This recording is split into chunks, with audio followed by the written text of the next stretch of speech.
कहानी की शुरुआत जंगल के बीचों बीच एक ऐसी रहस्यमयी जगह से हुई जहां पर पहुंचना ही खतरे से खाली नहीं था। लेकिन फ्रैंक और लिली किसी तरह अपनी जान की परवाह किए बिना इस जगह तक पहुंच गए, क्योंकि यहीं पर वो अनमोल खजाना छुपा हुआ था जिसे अगर कोई प्राप्त कर ले तो वो इस दुनिया का सबसे ताकतवर इंसान बन सकता है। पानी में डुबकी लगाकर फ्रैंक उस खजाने तक पहुंचने का दरवाजा ढूंढ लेता है, लेकिन तंग रास्ता होने की वजह से वो अंदर नहीं घुस पाता। इसलिए मदद के तौर पर वो लिली को अंदर जाने के लिए कहता है। हालांकि लिली को तैरना नहीं आता था, लेकिन कोई और रास्ता न होने की वजह से लिली को पानी में कूदना ही पड़ता है। अपनी पूरी ताकत लगाकर लिली किसी तरह उस दरवाजे को खोलने में कामयाब रहती है। दरवाजे के खुलते ही नदी का सारा पानी नीचे जाने लगता है और एक रहस्यमयी शहर जो कि कुछ समय पहले पानी के नीचे था अब जमीन पर दिखाई देने लगा। लेकिन अगले ही पल उनका सामना जर्मनी के प्रिंस जोआकिम से हो गया। प्रिंस भी उस खजाने को हासिल करना चाहता था, इसीलिए उसने छिपकर इनकी बोट का पीछा किया, क्योंकि खजाने की एक पंखुड़ी से हर बीमारी का इलाज और किसी भी प्रकार के श्राप को तोड़ा जा सकता था। दरअसल आज से कई सौ साल पहले 1556 में डॉन अग्विरे नाम के एक शासक ने इस खजाने को ढूंढने की हर संभव कोशिश की, पर जब उसे पता चला कि खजाने तक पहुंचने का रास्ता एक नायाब पत्थर के अंदर छुपा है जो कि एक कबीले के सरदार के पास था, तब डॉन ने उसे मारकर पत्थर को छीनने की कोशिश की। लेकिन जंगल चुप नहीं बैठा और उसने डॉन के साथ साथ उसके साथियों को भी अपनी चपेट में ले लिया। कहा जाता है कि डॉन और उसके साथी आज तक उस जंगल में भटक रहे हैं। वही अब कहानी 400 साल आगे आती है, जहां हर कोई इस दास्तान को बस एक मनगढ़ंत कहानी मान रहा था। वही लिली को पूरा भरोसा था कि ये कोई मनगढ़ंत दास्तान नहीं बल्कि एक सच्ची घटना पर आधारित है। इसलिए लिली लंदन की सभा में घुसकर प्रिंस की नाक के नीचे से उस कीमती पत्थर को चुराकर भाग जाती है। प्रिंस बहुत गुस्सा होता है, लेकिन अब लिली उसकी पहुंच से बहुत दूर निकल चुकी थी। लिली बिना देर करे अगले दिन ही अमेज़न के जंगल में उस खजाने को ढूंढने के लिए निकल पड़ती है और यहीं पर लिली एक बोट की तलाश में फ्रैंक से मिलती है। फ्रैंक जब लिली के गले में उस रहस्यमयी पत्थर को देखता है तब फ्रैंक उसके साथ चलने के लिए राजी हो जाता है। यहाँ हमें पता चलता है कि फ्रैंक भी उस पत्थर के बारे में कुछ ना कुछ तो जानता है। बिना एक पल गवाए ये लोग जल्दी से अपनी बोट में बैठते हैं और उस रहस्यमयी खजाने को ढूंढने के लिए निकल पड़ते हैं। लेकिन इनके निकलने से पहले ही यहाँ पर प्रिंस अपनी सबमरीन लेकर बिल्कुल इनकी बोट के सामने आ जाता है और लगातार बोट पर फायरिंग करनी शुरू कर देता है, जिससे बोट का इंजन कुछ समय के लिए बंद हो जाता है।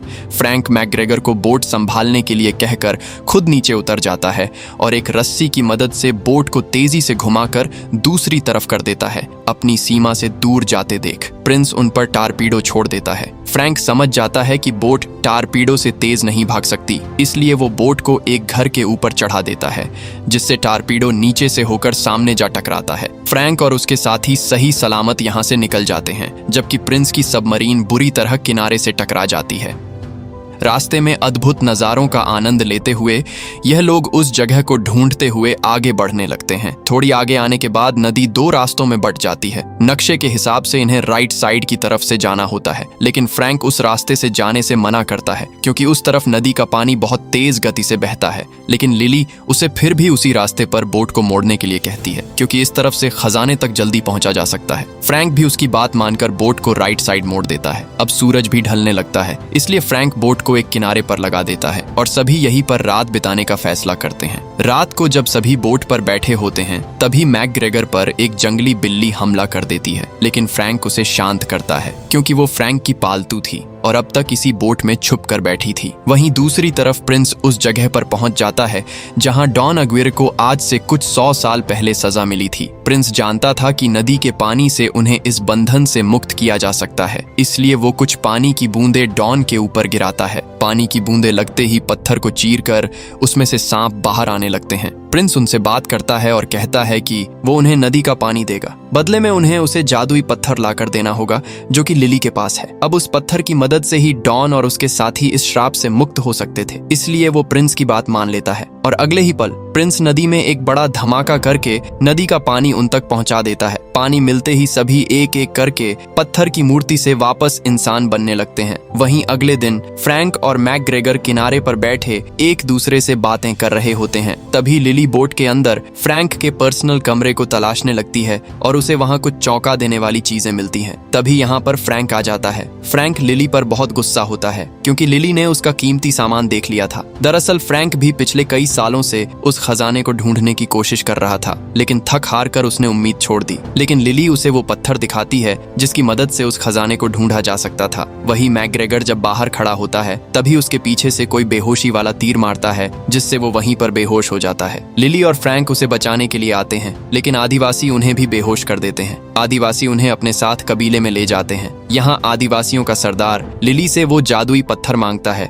जिसके बदले में वो इन सब की जान बख्श देगा। फ्रैंक लिली को वो जादुई पत्थर सरदार को सौंपने के लिए कहता है, लेकिन लिली साफ साफ मना कर देती है और अगले ही पल लिली अपने हाथों की रस्सी काटकर आदिवासियों से लड़ने लगती है। और तभी सरदार लिली के सामने आता है और हंसते हुए अपना मास्क उतारकर फ्रैंक से कहता है कि बस अब ये नाटक और नहीं हो सकता। मतलब ये सभी कबीले वाले लोग फ्रैंक को पहले से ही जानते थे और इनको अगवा करने का प्लान भी फ्रैंक का ही था, क्योंकि वो लिली को डराकर उससे वो जादुई पत्थर हासिल करना चाहता था। लिली फ्रैंक की इस धोखाधड़ी पर बहुत गुस्सा हो जाती है और उसे एक जोरदार थप्पड़ मारती है। इसके बाद लिली कबीले की सरदार को वो पत्थर दिखाकर खजाने का रास्ता पूछती है। सरदार कुछ अजीब से मंत्र पढ़ती है और लिली को रास्ता पता चल जाता है जहाँ पर वो खजाना मिलेगा। सरदार एक जरूरी बात बताती है कि खजाना सिर्फ तब तक ही रहेगा जब तक चांद की रोशनी उस पर पड़ती रहेगी। अब खजाने का पता लगते ही लिली बिना एक पल गवाए निकलने की तैयारी करने लगती है, लेकिन वो फ्रैंक को अपने साथ नहीं लेकर जाना चाहती थी क्योंकि उसे अब फ्रैंक पर भरोसा नहीं रहा। अब तक डॉन और उसके साथी भी यहाँ पर पहुंच जाते हैं। फ्रैंक जल्दी से लिली को अभी निकलने के लिए कहता है और तभी इनके रास्ते में डॉन आ जाता है। अब यहाँ पर सभी लिली के पीछे पड़ जाते हैं क्योंकि उसके पास ही वो जादुई पत्थर था जिसे डॉन हासिल करना चाहता था। लेकिन फ्रैंक लिली को हर मुसीबत से बचाता हुआ बाहर निकलने की कोशिश करता है। तभी डॉन का एक साथी लिली को पकड़कर उससे वो पत्थर छीन लेता है और डॉन को पकड़ा देता है। डॉन पत्थर को लेकर यहाँ से निकलने ही लगता है कि तभी फ्रैंक उसके रास्ते में आ जाता है। फ्रैंक बार बार सांप के मुंह से पत्थर को छीनने की कोशिश करता है, लेकिन डॉन तलवार लेकर फ्रैंक के आर पार कर देता है। गिरने से पहले फ्रैंक पत्थर को छीन लेता है और नीचे गिरते हुए लिली को पकड़ा देता है। पेड़ों से टकराता हुआ फ्रैंक नीचे नदी में जा गिरता है। अब पत्थर लिली के पास था, इसलिए सरदार लिली को नदी से जितना दूर हो सके उतना दूर भागने के लिए कहती है। लेकिन डॉन और उसके साथी लिली का पीछा नहीं छोड़ते और जैसे ही डॉन लिली से वो पत्थर लेने वाला होता है तभी नदी उन्हें अपनी तरफ खींच लेती है। यहाँ हमें पता चलता है कि श्राप की वजह से डॉन या उसके साथी नदी से दूर नहीं जा सकते, क्योंकि नदी ही उनके लिए जीवित रहने का एकमात्र जरिया है। इसलिए डॉन प्रिंस को लिली की लोकेशन बताने के लिए कहता है, समझ गए ना, युवराज को खबर दो, क्योंकि जमीन पर प्रिंस ही अकेला ऐसा बंदा है जो लिली तक पहुंच सकता है। वहीं अब सुबह भी हो जाती है और लिली अपने साथियों को ढूंढती हुई आगे बढ़ रही होती है। तभी उसे रास्ते में फ्रैंक मिलता है, लेकिन हैरानी की बात ये थी कि तलवार दिल के आर पार होने के बावजूद भी फ्रैंक अभी तक जिंदा था। अब यहाँ पर फ्रैंक सबको अपनी असली सच्चाई बताता है। फ्रैंक बताता है कि वो और डॉन दोनों सौतेले भाई थे। एक दिन डॉन की बेटी की तबीयत अचानक से बहुत खराब हो गई। उसका इलाज सिर्फ चंद्र वृक्ष की पंखुड़ी यानी उसी खजाने से ही किया जा सकता था। इसलिए डॉन फ्रैंक और अपने साथियों के साथ उस पेड़ को खोजने के लिए निकल पड़ा, लेकिन लाख कोशिश के बावजूद भी उन्हें वो पेड़ नहीं मिला और सभी एक एक करके जंगल का शिकार होने लगे। लेकिन तभी उनकी जान उन्हीं कबीले वालों ने बचाई। उनके पास ही वो जादुई पत्थर था। अब डॉन बहुत खुश था क्योंकि उसकी बेटी की जान बच सकती थी। उसने कबीले के सरदार से वो जादुई पत्थर मांगा जो कि उन्हें उस पेड़ तक पहुंचा सकता था, लेकिन सरदार ने उन्हें पत्थर देने से मना कर दिया। गुस्से में आकर डॉन ने कत्लेआम मचा दिया, लेकिन फ्रैंक ने डॉन का साथ देने की बजाय कबीले वालों की रक्षा की। इसलिए डॉन ने फ्रैंक को भी मारने की कोशिश की। कबीले के सरदार ने अपने आखिरी पलों में भी जादुई पत्थर की रक्षा की और डॉन के साथ साथ उसके सभी साथियों को श्राप दिया कि वो इस कायनात के अंत तक कभी भी नदी को छोड़कर नहीं जा सकते। अगर जाने की कोशिश की तो जंगल उन्हें अपनी चपेट में ले लेगा। इसी बीच डॉन फ्रैंक की गद्दारी की वजह से उससे बदला लेना चाहता था, इसलिए वो फ्रैंक को बार बार मार देता। इसी से तंग आकर फ्रैंक ने उन्हें एक गहरे गड्ढे में फंसा दिया। अब नदी का पानी न होने की वजह से वो पत्थर की मूर्तियां बन गए और कई 100 साल बाद प्रिंस ने उन्हें नदी का पानी देकर वापस से आजाद कर दिया। अब फ्रैंक की सच्चाई सबके सामने आ जाती है। इसके बाद लिली फ्रैंक के शरीर से उस तलवार को बाहर निकालती है। अब मैकग्रेगर के पैर में गहरी चोट लगे होने की वजह से लिली उसे कबीले वालों के पास रुकने के लिए कहती है और खुद फ्रैंक के साथ उस खजाने को पाने के लिए निकल पड़ती है। वहीं प्रिंस को भी अब उनकी लोकेशन का पता चल जाता है, लेकिन प्रिंस के वहां तक पहुंचने से पहले ही लिली वहां से निकल चुकी थी। लेकिन प्रिंस लिली के भाई मैकग्रेगर को पकड़ लेता है और जबरदस्ती उससे लिली का पता उगलवा लेता है। वहीं दूसरी तरफ फ्रैंक और लिली दोनों उस रहस्यमयी जगह पर पहुंच जाते हैं जहां पर वो जादुई पेड़ मौजूद था। लिली बिना एक पल गवाए पानी में डुबकी लगाकर उस पेड़ तक पहुंचने का दरवाजा खोल देती है और अगले ही पल सारा पानी नीचे जाने लगता है और एक अद्भुत जगह पानी के ऊपर आ जाती है। इससे पहले कि ये दोनों अंदर जा पाए, यहाँ पर प्रिंस लिली के भाई मैकग्रेगर को लेकर पहुंच जाता है। वो सभी को बंदूक की नोक पर लेकर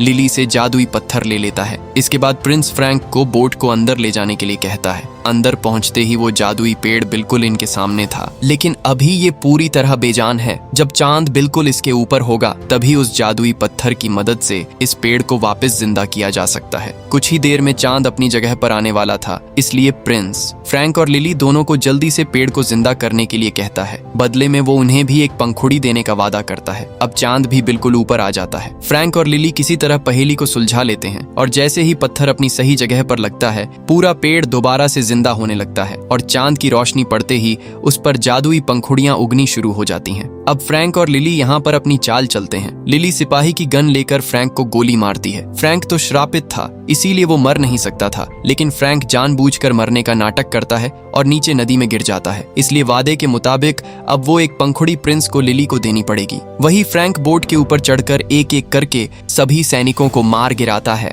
लिली भी प्रिंस को चकमा देकर अकेली पेड़ के ऊपर चढ़ जाती है। अब चांद के धीरे धीरे ढलने से पेड़ की पंखुड़ियां गायब होने लगती हैं, लेकिन लिली किसी तरह एक पंखुड़ी को हासिल कर लेती है और अगले ही पल पेड़ की टहनी टूटने की वजह से लिली से वो पंखुड़ी छूट जाती है। लेकिन फ्रैंक अपनी जान की परवाह किए बिना पंखुड़ी को नीचे गिरने से बचा लेता है। अभी खतरा टलता नहीं कि यहाँ पर डॉन अपने साथियों के साथ पहुंच जाता है। सबसे पहले डॉन प्रिंस को मारता है क्योंकि उसने वादा तोड़कर अकेले ही पंखुड़ी को पाना चाहा। इसके बाद डॉन लिली को पकड़ने के लिए भागता है, लेकिन तभी फ्रैंक उसे पंखुड़ी दिखाता है। अब उन्हें इस श्राप से मुक्ति लेने का सिर्फ एक ही जरिया दिखाई दे रहा था, वो जादुई पंखुड़ी। इसलिए बिना वक्त गवाए डॉन बोट की तरफ भागता है और जब वो थैली को खोलकर देखता है तो उसके अंदर पंखुड़ी नहीं होती, क्योंकि फ्रैंक ने पहले ही पंखुड़ी मैकग्रेगर को पकड़ा दी थी और अब फ्रैंक सभी को साथ लेकर सामने वाली दीवार से टकराने वाला था। दीवार से टकराते ही एक भयानक विस्फोट होता है, जिससे नदी का सारा पानी वापस बाहर की तरफ जाने लगता है। अब नदी से दूर होने की वजह से जंगल इन्हें अपनी चपेट में लेने लगता है और सभी एक एक करके पत्थर की मूर्तियां बन जाते हैं। फ्रैंक भी श्रापित था, इसलिए वो भी मूर्ति बन जाता है। अब लिली फ्रैंक के पास आती है। हालांकि उसके पास वो जादुई पंखुड़ी थी, लेकिन उसे अभी पंखुड़ी का इस्तेमाल करना नहीं आता था। लिली एक आखिरी उम्मीद के साथ पंखुड़ी को फ्रैंक के मुंह के अंदर रख देती है, लेकिन पंखुड़ी हवा में कहीं गायब हो जाती है। अब इनकी आखिरी उम्मीद भी खत्म हो जाती है और ये मायूस होकर यहाँ से जाने लगते हैं। लेकिन तभी पीछे से कुछ टूटने की आवाज आती है। वापस जाकर देखने पर पता चलता है कि पंखुड़ी ने अपना असर दिखा दिया और फ्रैंक अब श्राप से मुक्त हो चुका है। सभी एक दूसरे के गले मिलते हैं और यहीं पर ये कहानी खत्म होती है। दोस्तों, अगर वीडियो अच्छी लगी हुई तो चैनल को सब्सक्राइब कर लेना। हम 1000 सब्सक्राइबर्स के बहुत करीब है, तो जल्दी से कंप्लीट करवा दो।